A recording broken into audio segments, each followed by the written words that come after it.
Hello നമസ്കാരം, ഏവർക്കും പുതിയൊരിടിലേക്ക്.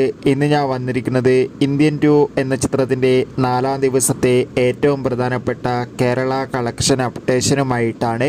വീഡിയോയിലേക്ക് മുൻപ് വീഡിയോ ലൈക്ക് ചെയ്യുക, ചാനൽ സബ്സ്ക്രൈബ് ചെയ്യുക. ഈ വരുന്ന ജൂലൈ ഓഗസ്റ്റ് മാസം ധാരാളം ചിത്രങ്ങൾ OTT റിലീസ് ചെയ്യാൻ പോവുകയാണ്. ചാനൽ പരിശോധിച്ചാൽ നിങ്ങൾക്ക് കാണാം.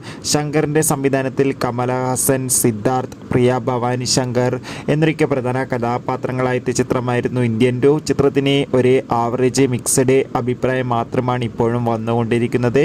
അതുകൊണ്ട് തന്നെ എല്ലാ സിനിമാ പ്രേമികളും ഏറെ ആകാംക്ഷയോടെയാണ് ചിത്രത്തിൻ്റെ ഓരോ ദിവസത്തെയും ഓരോ കളക്ഷൻ അപ്ഡേഷനും അറിയാൻ വേണ്ടി കാത്തിരുന്നത്. ഇപ്പോൾ ഇതാ ചിത്രത്തിൻ്റെ 4-ാം ദിവസത്തെ കേരള കളക്ഷൻ അപ്ഡേഷൻ പുറത്തുവന്നിരിക്കുകയാണ്. ചിത്രത്തിന് ഒരു ആവറേജ് ബുക്കിംഗ് മാത്രമാണ് നടക്കുന്നത്. അതുകൊണ്ട് തന്നെ 50 ലക്ഷത്തിൻ്റെ അടുത്ത് മാത്രം കളക്ഷൻ ലഭിക്കുമെന്നാണ് ട്രാക്കിംഗ് റിപ്പോർട്ടുകൾ സൂചിപ്പിക്കുന്നത്. എന്തായാലും കാത്തിരിക്കാം ഇന്ത്യൻ 2 എന്ന ചിത്രത്തിൻ്റെ കൂടുതൽ അപ്ഡേറ്റിനായി. ബൈ.